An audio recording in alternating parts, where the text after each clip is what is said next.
путешественник. Явился на море. В песочку гулять. Готов.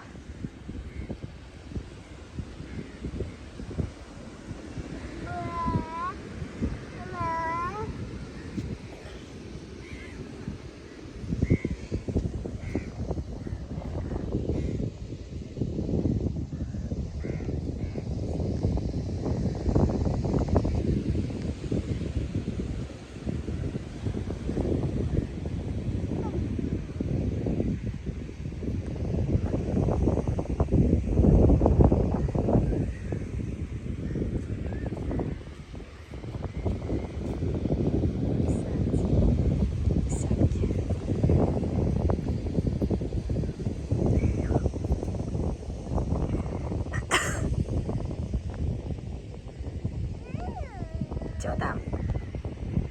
А?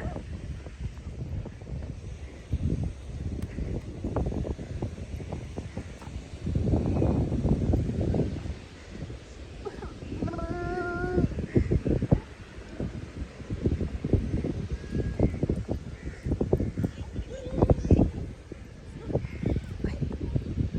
Собаки пришли, да?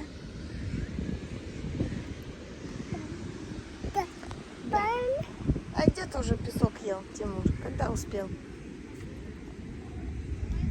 Все. Не нужна она нам, да?